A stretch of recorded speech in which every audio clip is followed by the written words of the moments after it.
Miliarderë të ndryshëm përdorin pasurinë e tyre për të fituar pushtet dhe influencë. Mbi themelet e këtij pushteti, ngren kauzat, i sponsorizojnë dhe më pas i përdorin për çështje të caktuara. Ata shfaqen si filantrop, por akuzohen si spekulant.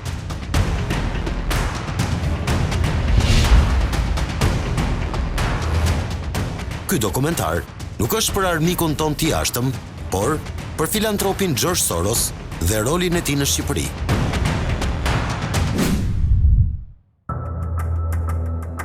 Për më të pasurit e botës, duket sikur loja e të fituarit para nuk është më të rejse.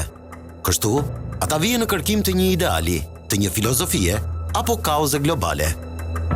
Tashmë, misioni këtyre njerëzve është të ndryshojnë botën me pasurinë e tyre.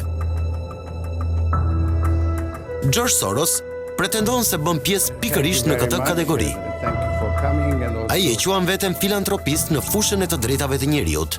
E thënë ndryshe, Soros shpenzon pasuritë e tij marrëmendse për të krijuar në botë atë që ai e quan shoqëri e hapur.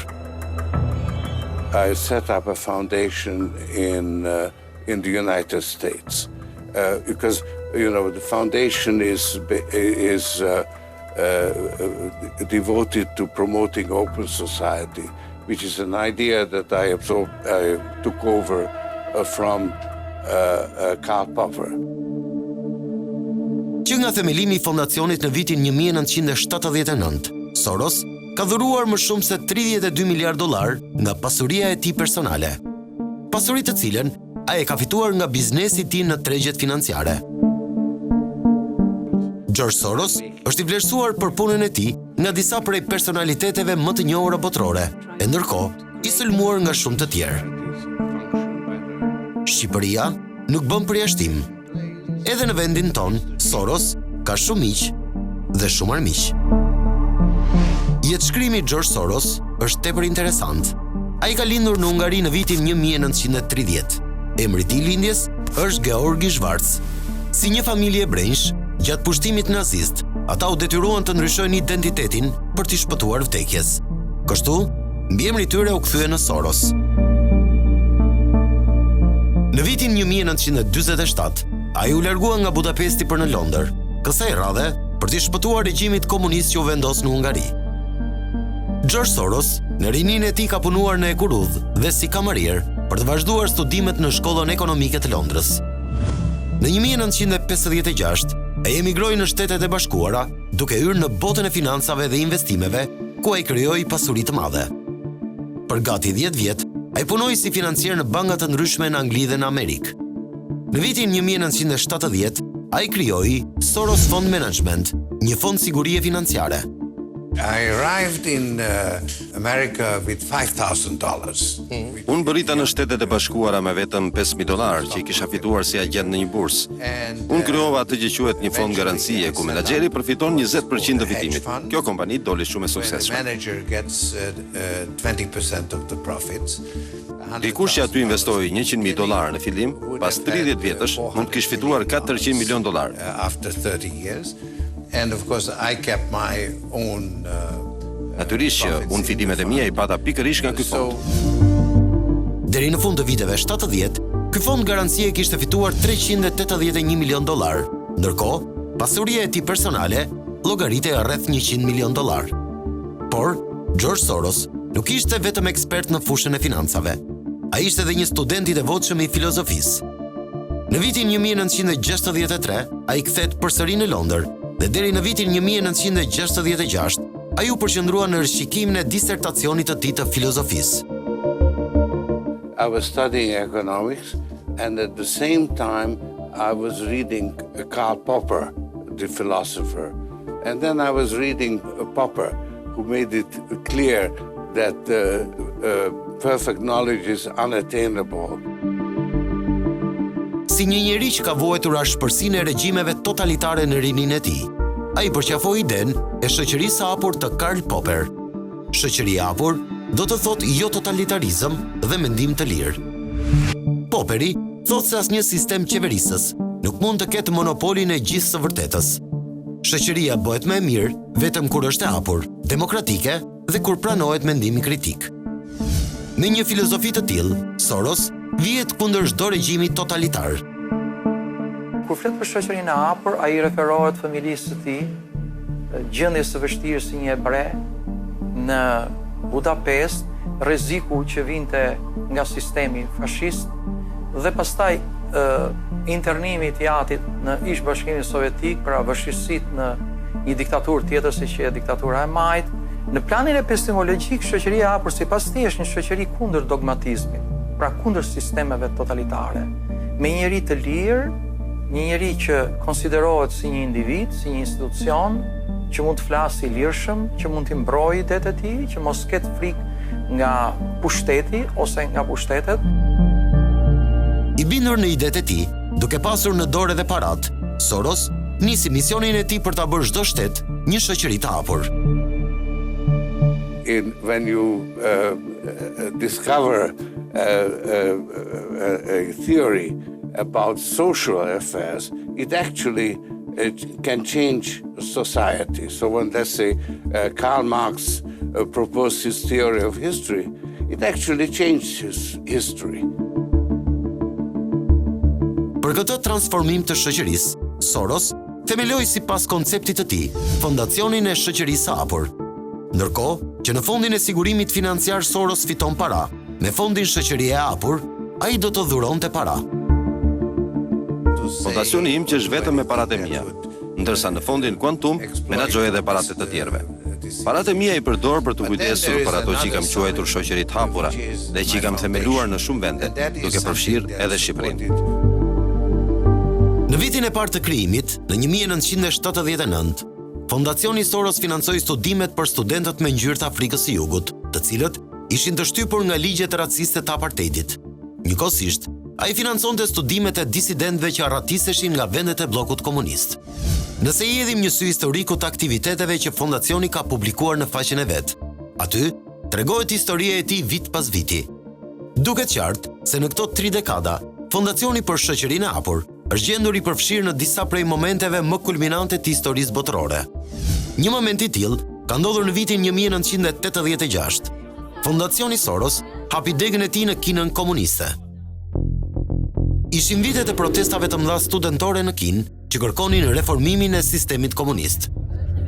Pak njerëz e dinë që pjesë e frymëzimit, mbështetjes dhe financimit për ato protesta ishte edhe Fondacioni Soros.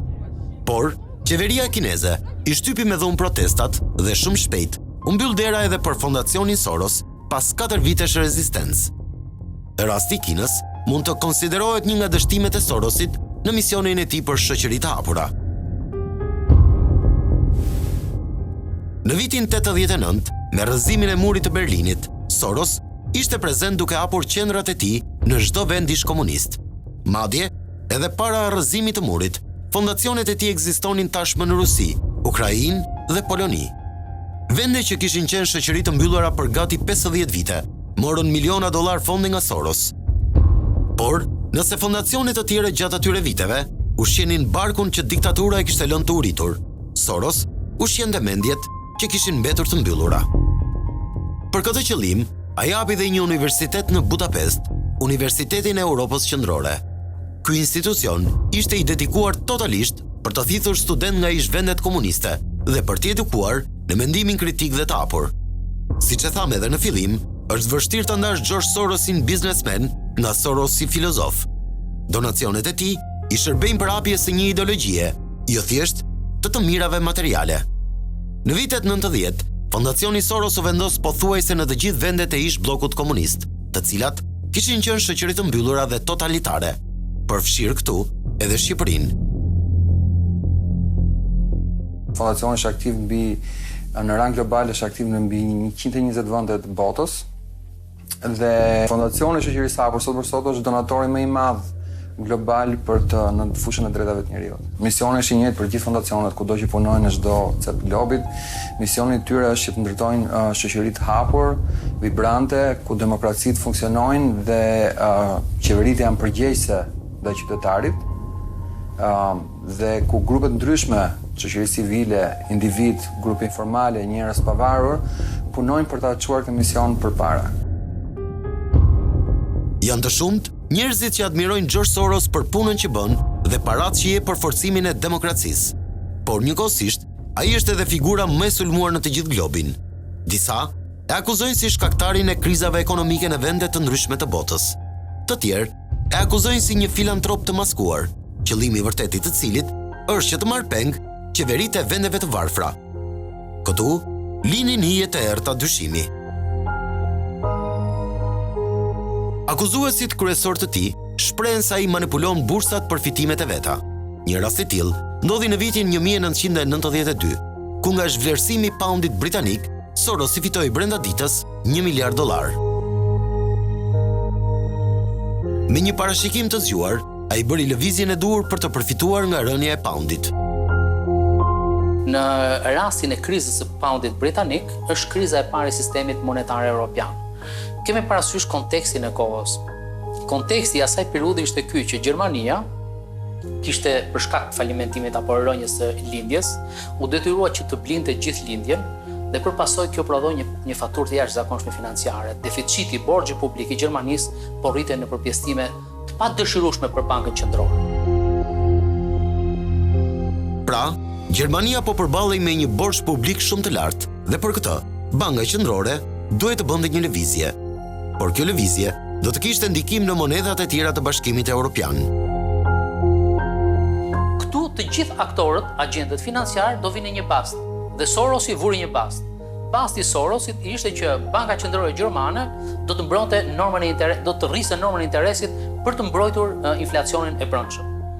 Kjo ishte logjika e tij dhe në tregjet financiare, siç e din, tregjet financiare nuk janë gjë tjetër, pra i thonë për kazino, funksionon mbi bazën e pasteve. Agjentët, operatorët ekonomik mbajnë një qëndrim në raport me një lëvizje të mundshme të një autoriteti, në rastin konkret të autoritetit monetar. Si në çdo bast, i fituar del ai që bën parashikimin e duhur. Mund të jetë fat, por mund të jetë edhe zgjuarsi. George Sorosit, me sa duket, nuk i munguan që të dyja.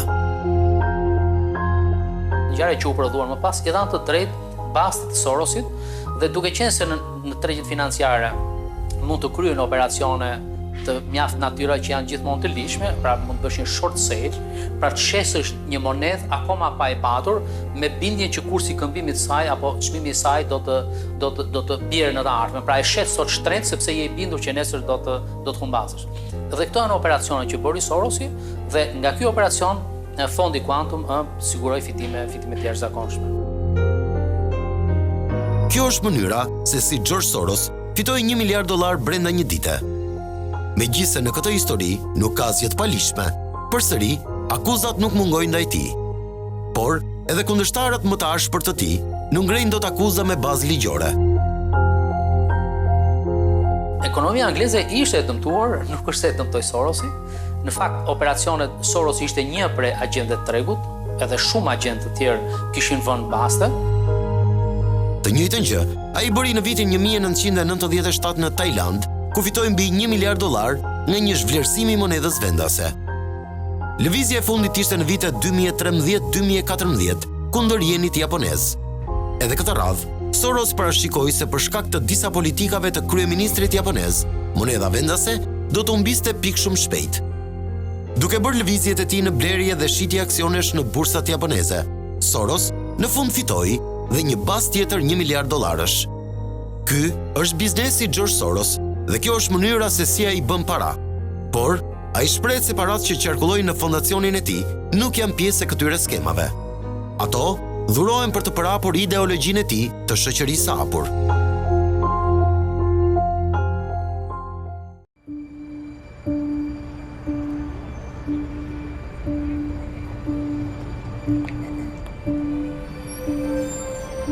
Viti 1991, një vit plot me trazira në Shqipëri.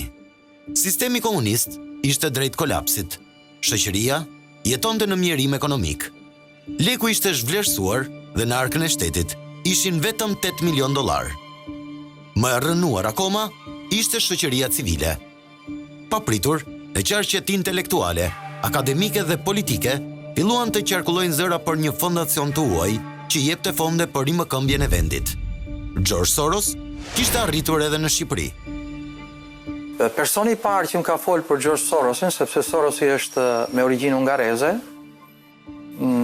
është një miku im i vyer që nuk jeton, profesor Mihalu Arasi, i cili në hyjet viteve 90 ishte kthyer në Budapest, ku kishte studiuar për regjisur, dhe i interesoi në atë kohë që përmes fondacionit Soros të nxirrte një fond për të ndërtuar godinën e re të teatrit kombëtar në Shqipëri. Dhe ndërmjetës ishte Arpad Gënci, ish presidenti i Hungarisë, që ishte një kohësisht dramaturg. Po kjo nuk u realizua. Fondacioni daton me fillimet e tij që në fund vitit 1991. Ka qenë padyshim një nga periudhat më të vështira. Shqipëria sapo ishte hapur, sapo kalonte në fazën e parë tranzicionit saj nga një sistem totalisht i mbyllur, i krahasueshëm sot me Korenë e Veriut. Fijet e fondacionit prapeshin kryesisht në vendet e izoluara, si një mundësi shprese për një shoqëri që kërkonte të zhvillohej. Por, ideja e Soros për shoqëri të hapur nuk hyri në Shqipëri vetëm me fjalë dhe me libra. Fondacioni solli me vete një lump parash. Në vitin e parë të operimit të fondacionit, fondet kanë qenë diku tek $2 milion në vit. Janë fonde që u fokusuan atë kohë padyshim tek ato që përmend arsimi kryesisht, shëndetësia, rinia, media. Një buxhet i tillë për vitet 91-92 në Shqipëri ishte një ëndër, në një kohë që financat publike ishin në krizë dhe inflacioni kishte arritur majat. Kjo bëri që shumë intelektual, zyrtar dhe aktivist t'i kthenin syt tek ky fondacion për të thithur fondet e tij. Vitet 90 kanë qenë vitet një thatësire të madhe ekonomike. Domethënë vite ku Shqipëria akoma nuk ishte gjetur vendin e vet në një shoqëri të re tashmë, në një sistem të ri, që është sistemi kapitalist.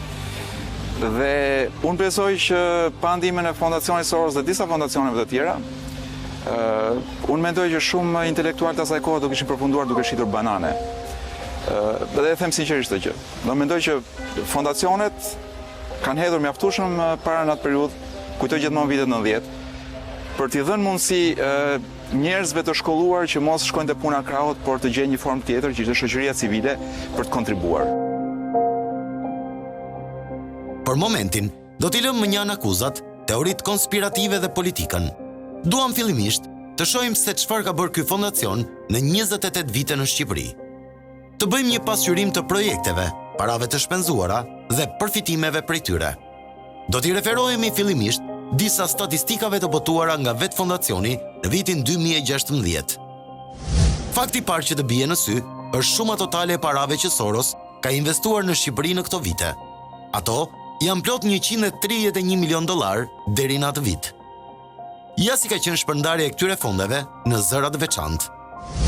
49% e fondeve kanë shkuar në arsim, pra, gati gjysma e $131 milion ka shkuar për shkollat. Më pas, kemi 19% të fondeve që janë dhënë për reformat institucionale, 16% demokratizimi dhe media, 6% arti, kultura dhe rinia, 4% romët dhe minoritetet, dhe 6% janë projekte të vogla të papërcaktuara. Investimet në arsim janë një meritë e fondacionit Soros, që nuk jamojnë edhe kundërshtarët e tij më të fortë. Janë plot $57 milion të investuara në ndërtimin e shkollave, blerjen e librave, përkthimeve, studimeve, trajnimin e mësuesve dhe artimin e politikave të ndryshme arsimore. Pas situatës problematike në 97-ën, ku vendi u shkatrua, shumë shkolla u shkatruan, ne ndërmorëm një projekt të jashtëzakonshëm për zhvillimin e arsimit. Ishte projekti që rindërtoi rreth 270 shkolla, kopshte, çerdhe. Paralel me këtë, u trajnuan dhe shumica mësuesve me kurrikulat e reja. Rreth 70% e nxënësve të Shqipërisë kanë kaluar në këto shkolla të rindërtuara nga programi i arsimit. Një pjesë tjetër e investimit me rëndësi të madhe kanë qenë projektet e financuara në fushën e medias. Interesant është fakti se një pjesë e medias që sot sulmojnë filantropin Soros në fillimet e demokracisë kanë përfituar fonde të mëdha. E tillë është gazeta Rilindja Demokratike. Një detaj që pak veta e dinë, për shembull, lidhet me vitin 1991, vit para se të hynte zyrtarisht fondacioni në Shqipëri, ka sjell rreth 140 ton letër ndihme drejt për drejt për gazetat e opozitës, si Ridhina Demokratike në atë kohë, që kishin probleme me shtypjen me dhe printimin e tyre, duke pas parasysh dhe kohën dhe kontekstin ku ato ndodheshin. Një ngjarje interesante ka ndodhur në fillim të viteve 90, kur George Soros shpëtoi gazetën Koha Jon nga falimentimi. Koha Jon, si media opozitare, sulmoi shumë nga presidenti i atëhershëm, Sali Berisha. Njerëzit e tij i kishin vendosur kësaj gazete një gjob prej gati $170.000. Kjo shumë parash i udhërua gazetës nga George Soros, duke shpëtuar kështu nga falimentimi.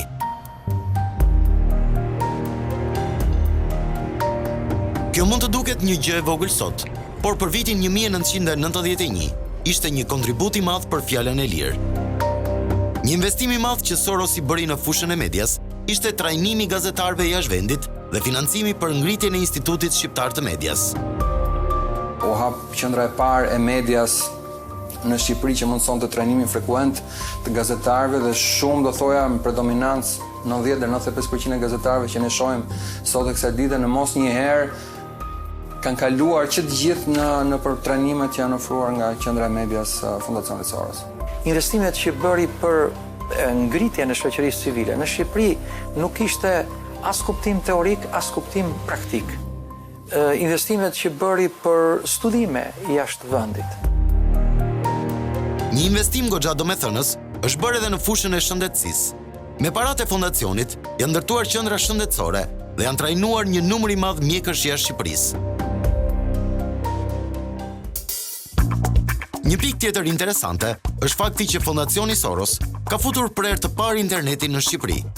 Ky ndoshta është donacioni më kuptim plot për ta bërë një shoqëri të hapur. Një pjesë tjetër e fondeve kanë shkuar për të mbështetur të rinj shqiptar që studionin jashtë Shqipërisë, dhe kjo është bërë që në vitet e para të demokracisë. Fondacioni Soros në Shqipëri ka kryer financime të shumta në përmirësimin e infrastrukturës në institucionet shtetërore, qoftë në qeverisjen qendrore, atë lokale, por edhe në sistemin gjyqësor. Megjithatë, puna më e madhe e Fondacionit Soros në vendin tonë nuk matet dot me vepra të dukshme. Pjesa më e madhe e fondeve ka shkuar për projekte që prekin fushën e dijes, reformave ligjore dhe debatin publik për demokracinë. Në qoftë se sjellim në vëmendje kontekstin e zhvillimeve ekonomike dhe sociale dhe financiare të Shqipërisë në fillimin e tranzicionit, ku mbështetja për kërkimin shkencor, për shoqërinë civile, për zhvillimin e kapitalit njerëzor, le ta themi kështu në përgjithësi në Shqipëri, ishte pothuajse inekzistent, roli dhe kontributi i Fondacionit Soros kanë qenë të padiskutueshëm. Fondacioni Soros sot mbetet donatori më i madh në historinë e shoqërisë civile shqiptare këto 28 vjet post-tranzicion. Mund të ka dhënë rreth 9200 sa grante për organizata të shoqërisë civile, për individ, për institucione, dhe fondi në total e tij ka shifrën e $140 milionë, që nga viti 92. Me një llogari të thjeshtë, nëse pjestojmë 9200 grande me 28 vite të fondacionit në Shqipëri, rezulton se Soros ka financuar mbi 320 projekte çdo vit, ose gati një projekt çdo ditë. Tani, le të ndalemi tek disa prej organizatave që kanë marrë para nga Soros. Rrjeti i tyre është shumë i gjerë. Disa vazhdojnë të ekzistojnë dhe disa të tjera jo. Por ne po japim një listë me ato më kryesoret. Lëvizja Europiane në Shqipëri, Qendra për Studime Parlamentare, Lëvizja Mjaft, Instituti për Demokraci dhe Ndërmjetësim, Këshilli Zgjedhor i Shqipërisë, Respublika, Instituti Mediave Shqiptare, Instituti Shqiptar i Studimeve Ndërkombëtare, Instituti Shqiptar për Studime Bashkëkohore, Komiteti Shqiptar i Helsinkit, Aleanca Gjinore për Zhvillim, Shoqata Refleksione, Shoqata për Popullsinë dhe Zhvillimin, Birn Albania, Open Data Albania, Open Spending Albania, Qendra për Përparimin e Zhvillimit Njerëzor, Platforma Shqiptare për Avokim të Politikave, Transparency International Shqipëri, Instituti Agenda, Instituti për Menaxhim Lindje Perëndim, Organizata Lëviz Albania, Lëvizja Rinore Egjiptiane e Rome, Shoqata Fëmijët janë e ardhmja, Instituti për Studime Politike, Porta Vendore, Dhoma Zgjedhore, Qendra për studimin e demokracisë dhe qeverisjes. Këto janë vetëm disa nga organizatat që kanë përfituar dhe vazhdojnë të përfitojnë fondet e Soros. Një pjesë e tyre janë shumë të dëgjuara, ndërsa pjesës tjetër pak njerëz u din emrin. Por, këtu vim tek një pikë nxehtë debati rreth aktivitetit të Sorosit në Shqipëri. Duke qenë se shumica e projekteve që marrin këto fonde kanë të bëjnë me qeverisjen, me ligjet dhe me institucionet shtetërore. Dyshimet janë ngritur se përmes tyre Soros kontrollon politikën shqiptare. Atje ku ky i investon parat, çfarë pret në kthim të tyre? Vetëm një demokraci funksionale, siç pretendohet, apo edhe parat që ai hodhi? Kjo mbetet që të matet. Kjo mbetet që të matet nga organet të specializuara. Akuzat se filantropia e Sorosit është thjesht një maskim ngrihet mbi 3 baza kryesore. Së pari, Soros është shumë më afër me politikën dhe qeveritë e vendeve të ndryshme. Kjo shihet sa herë filantropi bën vizita në shtete të ndryshme, përfshirë edhe Shqipërinë. Takimet e tij kryesore nuk janë vetëm me stafin e fondacionit, por me kryeministrat dhe presidentët e atyre vendeve. Këtu kompromentohet filantropia, nëse ti vjen për shoqërinë e hapur dhe nga shoqëria civile kalon ke pushteti ekzekutiv, atëherë ti bjen ndesh me parimet e tua dhe tregon se interesat e tua te i kalojnë ato që parathe. Ti nuk je sinqert me atë që ke premtuar. Së dyti, Soros del hapur në mbështetje të një force të caktuar politike dhe kundër një force tjetër. Kjo tregon sa i mban qëndrime të hapura politike. Së treti, filantropia e tij shihet si një lojë për të fituar para, ashtu si loja që bën ai në tregjet financiare.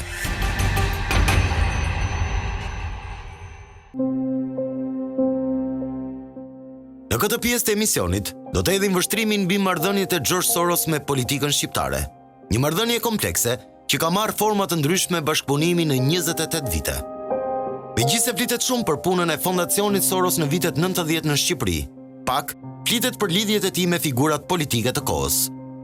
Në intervistat e tij, Soros ka deklaruar se në vitet e para e ka vizituar shpesh Shqipërinë, por ai nuk shfaqej shumë në publik dhe as nuk u vure ndonjë afrimitet i veçantë me zyrtar të lartë të vendit tonë. Këtu bën përjashtim shtatori vitit 99, kur ai mori një dekorat nga presidenti i Republikës, Recep Mejdani. Soros u dekorua me urdhrin më të lartë të presidencës, Gjergj Kastrioti Skënderbeu. Motivacioni ishte për kontributin e tij në nxitjen e vlerave të shoqërisë së hapur në Shqipëri. Përtej kësaj dekorate të presidentit Mejdani, marrëdhënia e tij me qeverinë Berisha dhe Nano nuk mbahen mend si miqësore. Përkundrazi, Fondacioni Soros dhe qeveria shqiptare kanë patur disa procese gjyqësore mes tyre. Ne po sjellim në vëmendje vetëm një proces të tillë që ka ndodhur në vitin 2004-2005.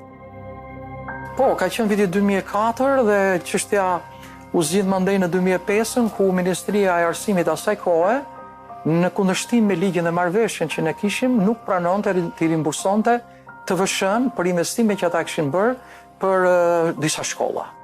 Ja kishin rimbursuar në rastin e ish ministrit profesor Ethem Rukës, kurse në atë rast ishte profesor Luan Memushi.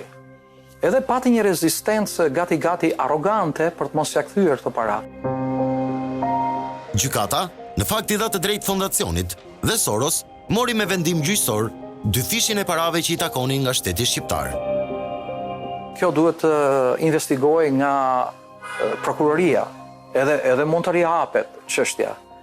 Dyshimi ishte që fondet ishin marrë nga Sorosi, por në një burim të besueshëm, unë mora informacion që kishte rrezik që këto shkolla që ishin ndërtuar me fondet e fondacionit Soros ishin raportuar sigurisht ndërtuar edhe me fondet e qeverisë shqiptare. Dhe i binte që për njëjtin objekt kishte 2 burime financiare. Megjithatë, unë nuk jam i sigurt 100% për këtë, nuk akuzoj, por nëse hetohet, kjo zbulohet. Fakti që ne i paguam ato 2 fish tregon që e drejta ishte me fondacionin. Raportet e George Soros me figurat kryesore të politikës shqiptare ishin të ftohta. Por, kjo do të ndryshonte shumë shpejt. Në verën e vitit 2005, Shqipëria kishte një rotacion të pushtetit dhe në qeverisje erdhi Partia Demokratike. Pas humbjes, Fatos Nano i jep dorëheqjen si kryetari PS-s. Nga votimet për kryetarin e ri të partisë më 9 nëntor 2005, doli fitues Edi Rama.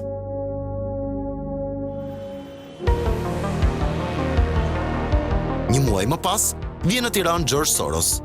Por, këtë radhë, vizita e tij bëri bujë të madhe mediatike. Ai shumë u transmetua në media kjo vizitë, sa edhe sot mendohet gabimisht se kjo ishte hera e parë e tij në Shqipëri.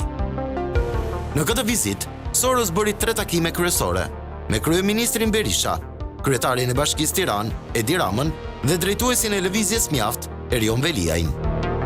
Takimi me Berishën ishte pa praninë e medias dhe sot nuk gjen dot as edhe një foto të vetme nga ai takim. Ndërkohë, e kundërta ndodhi në kampin tjetër. Të gjitha mediat ishin prezente kur Rama i dha çmimin George Soros si qytetar nderi i Tiranës. Borxhi që ne kemi George Sorosit është mbi të gjitha një borxh moral.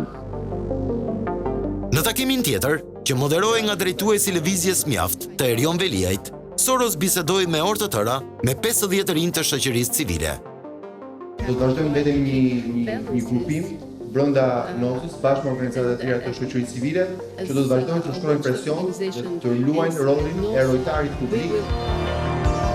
Lëvizja Mjaft ishte në atë kohë mjaft e njohur për protestat e saj antiqeveritare, por pak veta e dinin që kjo lëvizje ishte një projekt i financuar me paratë e Fondacionit Soros. Mjaft u krijua në vitin 2003 dhe u mendua si një projekt që do zgjaste vetëm 4 muaj. Por, duke parë popularitetin që mori, ajo u kthye në një lëvizje me mbështetje të përhershme financiare. Drejtuesi i saj, Erion Veliaj, do të ngjiste shumë shpejt shkallat e politikës dhe do të bëhej një nga figurat kryesore të Partisë Socialiste në krahët e Edi Ramës.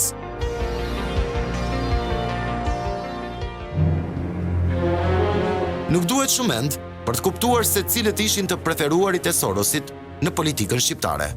Për më tepër, Soros njihet si një njeri që mban qëndrime të hapura politike. Edhe në Amerikë, ai nuk fsheh asnjëherë se cilin politikan mbështet dhe cilin kundërshton. I consider the Trump administration a danger to the world. Kjo është në fakt e gjithë vorbulla me akuza e kundër akuza, ku fillon në vitin 2005 e vazhdon sot e kësaj dite. Soros shkoi dhe pak më tej në intervistën e tij të vitit 2005. Ai tregoi se njerëzit e promovuar nga fondacioni i tij gjendeshin si në Partinë Socialiste, ashtu edhe në Partinë Demokratike. Unë jam shumë i lumtur se njerëz janë mbështetur nga fondacioni në edukimin e tyre profesional, janë të asociuar si me Berishën, ashtu dhe me Edi Ramën. And other people are working with Edi Rama. Tani, le të shohim se cilët janë këta njerëz që janë rritur profesionalisht me paratë e Fondacionit Soros. Le të bëjmë një kthim prapa në kohë dhe të kujtojmë vitet 90, kur Fondacioni Soros sapo kishte ardhur në Shqipëri. Ishin të shumta organizatat e shoqërisë civile që aplikonin për fonde pranë këtij fondacioni për projektet e tyre. Duke i hedhur një sy regjistrave të raporteve financiare të fondacionit, del në pa se njerëz të afërt të Partisë Demokratike kanë përfituar fonde dhe bursa studimi nga Soros.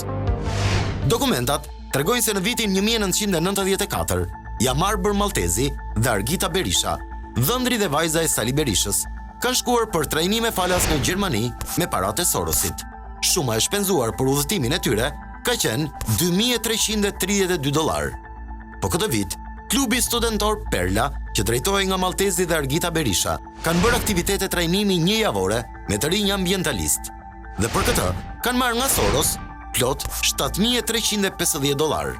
Por fondacioni ka pasur edhe programe partneriteti me universitetet të ndryshme europiane për t'i dhënë bursa studimi studentëve shqiptar.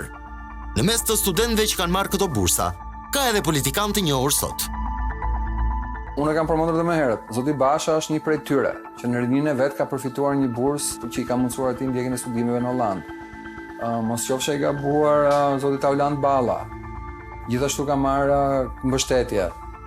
Zonja Grida Duma ka qenë në Universitetin për Europën Qendrore dhe Lindore, si shumë tjerë. Nga ana tjetër, po ashtu dhe zoti Gendi Ibrahimi, për shembull, ka qenë student i masterit në drejtësi tek Universiteti i Europës Qendrore Lindore. Por, le t'i referohemi përsëri raporteve financiare vjetore të fondacionit. Në vitin 1995, përmes Fondacionit Soros, kanë studiuar falas në Universitetin e Utrechtit në Holland këta student. Aurela Isufi, sot bashkëshortja e Lulzim Bashës në degën Arte dhe Shkenca Humane. Eris Hoxha, ish deputeti i Partisë Demokratike, Shkenca Ligjore. Anila Peri, Gjeografi Politike. Ndërkohë, në vitin 1996, lista shtohet edhe me 2 emra të tjerë, Lulzim Basha dhe Auron Çela. Raportet janë me të njëjtat emra deri në vitin 1998. Në raportin e këtij viti, i jepen edhe kostot e studimeve për secilin student. Secili prej tyre përfitonte $7,324, që në 3 vite bëjnë afërsisht $22,000. Në vitin 1999, Jamar Bërmaltezi ka përfituar një bursë të pjesshme prej $1,500 për studime në Shtetet e Bashkuara të Amerikës. Po në vitin 1999, shoqata e Argita Berishës, Perla, ka marrë fonde nga Soros për projektin ambientalist Njoja e Thesareve të Bregdetit me vlerë $3,870. Ndërsa në vitin 2000, sërish Perla e familjes Berisha ka marrë $4,900 me projektin Pjesëmarrje e komunitetit në nivel lokal. Kjo është një foto e këtyre 3 personave, gjatë kohës që studionin në Holland me paratë e Sorosit. Për sa i përket bursave të studimit, duhet sqaruar se këto asnjëherë nuk janë dhënë për politikan, por janë dhënë për student shqiptar. Asnjë politikan shqiptar nuk ka marrë bursë nga fondacioni, bursë studimi flas. Ne nuk mund parashikonin që këto studentë asaj kohe, si shumë tjerë që përfituan dhe shkuan dhe vazhduan karrierat dhe jetët e tyre kudo, disa prej tyre zgjodhen të ishin në kampin e politikës. Por, lista e politikanëve të Partisë Demokratike që kanë fituar fonde nga Soros është edhe më e gjatë. Ja cilët janë disa prej tyre. Genc Polo ka marrë fond të Sorosit në projektin Integrimi i Teknologjisë së Informacionit dhe Komunikimit në Edukim në Shqipëri. Eno Bozdo, ish zëvendës ministër i Partisë Demokratike, ka marrë fonde nga Soros në Institutin e Trajnimit të Administratës Publike. Ish ministri i Partisë Demokratike, Gens Ruli, ka bashkëpunuar me Soros për botimin Kriza e kapitalizmit global, shoqëri e hapur e rrezikuar. Majlinda Breku gjithashtu ka bashkëpunuar për projekte që lidhen me integrimin europian. Ish deputeti Sherefedin Sheu ka qenë konsulent financiar në Fondacionin Soros. Dhe lista mund të zgjatet më tej me emra të tjerë të Partisë Demokratike që kanë qenë të ndërlidhur me George Soros. Tani, le të kthehemi tek Edi Rama dhe Partia Socialiste dhe lidhjet e tyre me Fondacionin Soros. George Soros përfaqëson një filozofi politike. Kjo nuk është sekret. Unë nuk them që, nuk e di, Edi Rama nuk ndikohet nga filozofia politike e Soros. Dhe nuk është turp. Ai nuk e fshet, nuk besoj se e ka fshehtë këtë gjë.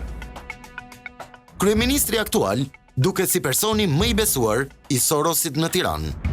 Edi Rama duket qartë që gëzon pëlqimin maksimal të George Sorosit. Në shtator të vitit 2013, ai ishte i ftuar special në dasmën e George Sorosit. Gazeta britanike Telegraph, në artikullin e saj për miliarderin që martoi për herë të tretë, përmend në mënyrë të veçantë kryeministrin Rama si i ftuar i veçantë mes 500 të tjerëve në këtë dasmë. Pas vitit 2005, kur Rama erdhi në krye të Partisë Socialiste, pati prurje të politikanëve të lidhur ngushtë në të kaluaran me Fondacionin Soros.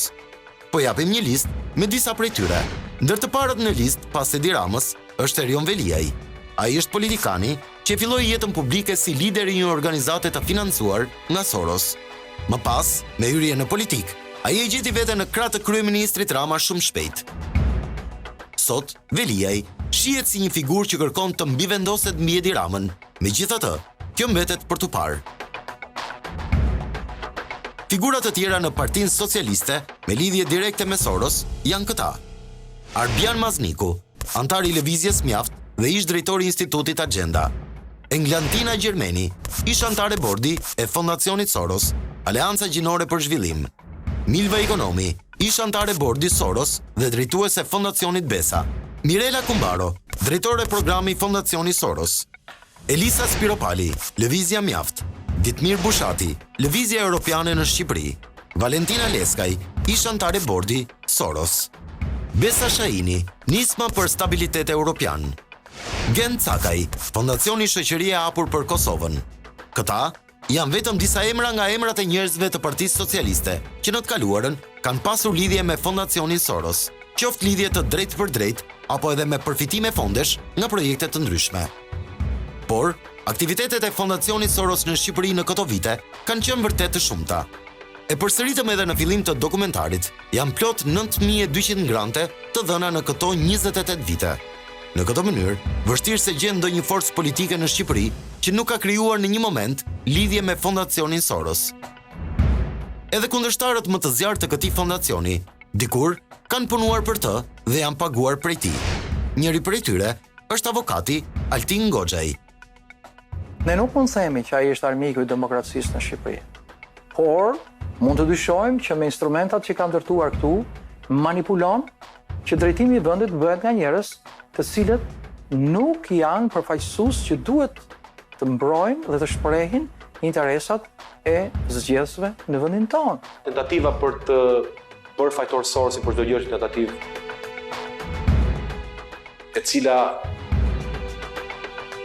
është justifikim i pamundësisë. Të gjitha vendimet që janë marrë në Shqipëri janë marrë nga shqiptarë. Sorosi nuk e ka pushtuar Shqipërinë. As nuk i ka vënë pushkën në kokë asnjë politikan shqiptar. Nisur nga vetë filozofia e George Soros dhe nga misioni që ka fondacioni i tij, është e qartë që ka një ndikim në politik. Këtë e pranon edhe vetë Soros. Paratë e mia i përdor për të kujdesur për ato që i kam quajtur shoqëri të hapura dhe që i kam themeluar në shumë vende, duke përfshirë edhe Shqipërinë. Këto fondacione që drejtohen nga njerëz nga këto vende e që besojnë në idenë e shoqërisë së hapur, kanë deri diku një lloj influence politike. Ky është edhe rasti i Shqipërisë. Megjithatë, në Shqipëri, Soros dhe fondacioni i tij kanë flirtuar me Edi Ramën dhe qeverinë socialiste. Këtë e zbulon dhe një email i Soros dërguar Hillary Clinton pas 21 janarit 2011. Në atë kohë, Clinton ishte shefe politikës së jashtme amerikane. Emaili, i bërë publik nga Wikileaks, tregon se si Soros i kërkon asaj të ndryjë në Shqipëri, madje i sugjeron edhe emrat se kush mund të jenë të dërguarit. Një nga të propozuarit e Soros ishte Miloslav Lajçak, në atë kohë drejtori i Ballkanit Perëndimor për Bashkimin Evropian. Fakt është që në Tiranë erdhi si negociator Miloslav Lajçak, pikërisht personi që kishte sugjeruar Soros. Ky fakt tregon mbështetjen që Edi Rama fitonte tek ndërkombëtarët përmes Sorosit. Kam dy fjalë edhe për miliarderin e nderuar George Soros. Unë do t'i them zotit Soros, ju uroj jetë gjatë, ju uroj sukses edhe birit që vjen shpesh në Shqipëri dhe kur dojë është i mirëpritur edhe këtu, që t'ja them edhe nga afër, se shkon edhe Kosovë, shkon edhe Serbi. T'i gëzoj ato miliardat e veta.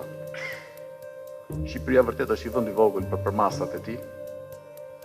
Vazhdoj të punoj të investoj në tregje të mëdha, sepse Ilir Meta nuk është i racës së Gruevskit. Dhe është presidenti i Shqipërisë dhe i do i dalë për zot Shqipërisë. Ky është presidenti i Republikës së Shqipërisë, Ilir Meta. Është data 2 korrik 2019.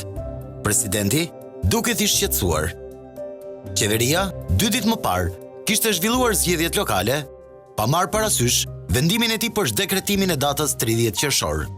Por, papritur, Meta e shfryn mllefin e tij ndaj George Soros.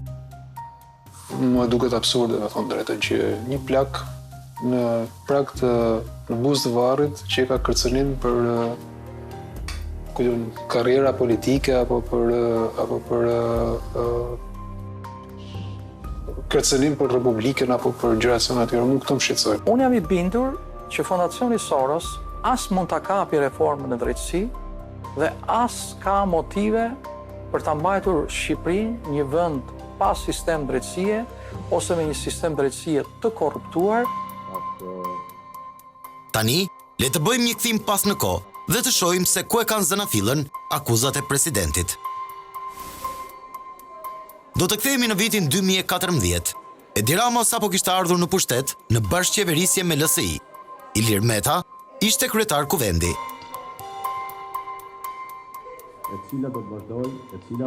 Në datën 26 maj 2014, Fondacioni Soros mban një tryez diskutimi për nevojën e një reforme kushtetuese në vend.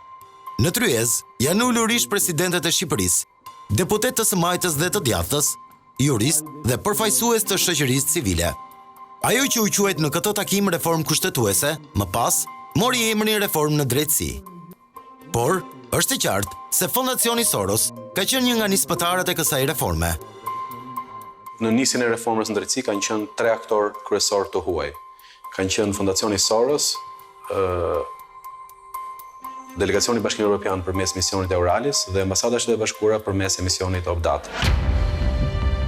Në këtë moment, asnjë nga politikanët shqiptar nuk u ngrit të thoshte që kjo reformë po kapet nga George Soros. Të gjithë ishin aty dhe kishin parasyve që fondacioni po merrte pjesë në procesin e bërjes së reformës. Por, asnjë nga ata që më pas u bën kundërshtarët e zjarrit të Soros nuk ngriti ndonjë akuzë. Përkundrazi, në 6 dhjetor 2014, kryetari i Partisë Demokratike, Lulzim Basha, priti në zyrën e tij miliarderin George Soros. Sipas njoftimit për shtyp të asaj kohe të Selis Blu, gjatë takimit ata diskutuan mbi situatën aktuale dhe sfidat e Shqipërisë. Disa muaj më pas, në shkurt të vitit 2015, Kuvendi i Shqipërisë i drejtuar nga Ilir Meta nënshkruan një memorandum bashkëpunimi për reformën në drejtësi. Top Story disponon një kopje të këtij memorandumi, një dokument që bëhet publik për herë të parë në media. Fondacioni Shoqëria e Hapur për Shqipërinë Soros do të bashkëpunojë me Kuvendin me qëllimin të sigurojë mbështetjen për realizimin e veprimtarisë së Komisionit të Posaçëm për Reformën në Drejtësi. Kuvendi merr përsipër mundësimin dhe garantimin e një procesi gjithëpërfshirës, transparent dhe politikisht konsensual, pjesë të cilit do të jenë të gjitha partitë politike. Pra, Fondacioni Soros nuk ka marrë pjesë në proceset e reformës në prapasken, por në mënyrë të drejtë për drejtë. Ilir Meta si kryetar Kuvendi ka qenë bashkëpunëtor me Sorosin për bërjen e reformës. Në këtë memorandum, fondacioni merr përgjegjësi në 3 drejtime në bërjen e reformës: ekspertizë profesionale, mbështetje financiare dhe mbështetje për organizimin e aktiviteteve. Janë disa fakte publike. Së pari, Fondacioni Soros e ka iniciuar këtë nismën e një reforme në drejtësi shumë kohë përpara se të flitej për reformën në drejtësi. Kështë fakt. E dyti fakt është që Fondacioni Soros ishte sponsorizuesi i reformës në drejtësi që u bë. I treti fakt është që Fondacioni Soros ka qenë shumë aktiv në interlogimin ndërmjet ekspertizës shqiptare dhe ekspertizës huaj, por unë nuk mendoj që Fondacioni Soros është përgjegjës për produktin e reformës. Duket sikur Sorosi nuk ka pasur ndikim, sepse drafti përfundimtar i kësaj reforme ndryshon në mënyrë rrënjësore nga idetë fillestare që janë bërë publike të Sorosit. Por, ajo që nxjerr zbuluar politikën shqiptare dhe akuzat se Soros ka kapur reformën është pika 8 e këtij dokumenti. Pronësia intelektuale mbi produktet finale, pjesë e projektit të reformës në sistemin e drejtësisë, i përket ekskluzivisht Kuvendit me detyrimin e publikimit të mbështetjes së fondacionit. Këtu duket qartë se vetëm Kuvendi dhe Komisioni i Posaçëm mbajnë përgjegjësinë në hartimin e reformës. Praktikisht, me këtë memorandum, Fondacioni Soros e nxjerr veten të larg nga kjo histori. Padyshim që Fondacioni Soros ka bërë punën. Ekspertët e paguar nga Fondacioni Soros ka bërë punën. Bashkëveprimi ndërmjet ekspertizës huaj dhe asaj vendase e ka bërë Fondacioni Soros dhe kjo quhet punë. Por përgjegjësinë për ligjet e miratuara në parlament e ka absolutisht Parlamenti i Republikës së Shqipërisë dhe më së shumti 2 persona, Edi Rama dhe Ilir Meta. Në mesnatën e 21 korrikut 2016, e gjithë puna për reformën në drejtësi u finalizua me votimin në parlament. 140 deputet votuan unanimisht pro reformës. Ilir Meta, si kryetar Kuvendi, bëri thirrje që nëse do të dilte dikush kundër kësaj reforme, ai do t'i jepte dorëheqjen. Përsëri, deri në këtë pikë, askush nuk u ngrit për të akuzuar Sorosin. Gjatë hartimit të reformës dhe në prag të votimit, debatet kanë qenë të shumta, por gjithmonë, ndërmjet palëve të politikës, Soros nuk u përmend. Thesa e madhe ndodhi menjëherë pas korrikut 2016. Opozita, mes lumit akuzave për qeverinë e Edi Ramës, filloi të artikulonte akuza edhe për George Soros. Ata që para 2 vitesh e kishin pritur Sorosin në zyrë, tani e shpallnin armik. Prokurorët dhe gjyqtarët e pavarur dhe jo të kapur, siç dëshiron të bëjë ai dhe miqtë e tij Sorosian në Shqipëri. Reforma në drejtësi do të zbatohet vetëm sipas kritereve europiane. Kjo erdhi si pasojë edhe disa ngjarjeve të papritura në Amerikë. Ndërsa në Shqipëri, reforma në drejtësi ishte në kulmin e debateve, një tjetër debat shumë i nxehtë bëhej përtej oqeanit. Në Amerikë, ishte kulmi i garës presidenciale mes Trump dhe Hillary Clinton. Clinton kishte mbështetjen maksimale të George Soros, ndërsa Trump ishte kundërshtari i tij më i fortë në çdo aspekt. I, Donald John Trump, do solemnly swear. Trump u emërua si president në nëntor të 2016-s. Këtu, ndryshoi dhe loja politike e opozitës shqiptare. 2 muaj pas emërtimit të Donald Trump si president, Lulzim Basha ngrej një çadër para kryeministrisë. Edi Rama, bashkë me të paguarit e George Sorosit në Shqipëri, çfarëdo pasaporte që të kenë, për 1 vit e gjysmë u përpoqën ta kapin drejtsinë dhe ta vënën kontrollin e Edi Ramës. Kishte 2 projekte për drejtsinë. Ky ishte projekti Edi Ramës dhe i George Sorosit dhe i të paguarve të George Sorosit, të kapnin drejtsinë dhe t'ja jepnin 5 qesh i investimit më të madh George Sorosit në Ballkan që është Edi Rama. A mundet ne të pranojmë një proces që i jep drejtsinë në dorë Edi Ramës, pse don krye korruptori i globit George Sorosi, se brojmë kur George Soros meriton vetëm një, non grata.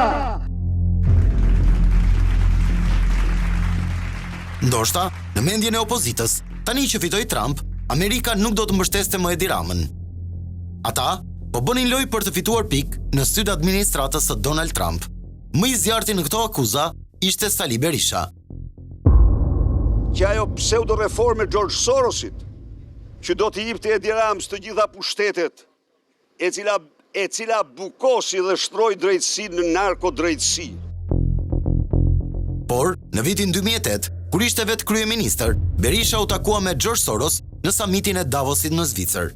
Në deklaratën për shtyp mbi këtë takim, ai e quante Sorosin mik të madh të shqiptarëve.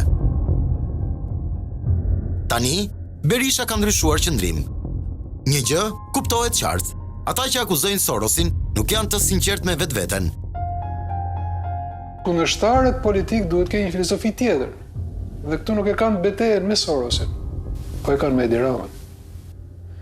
Domethënë është pak a shumë të themi sikur Enver Hoxha nuk ka faj për komunizmin në Shqipëri, por ka faj në Marksi.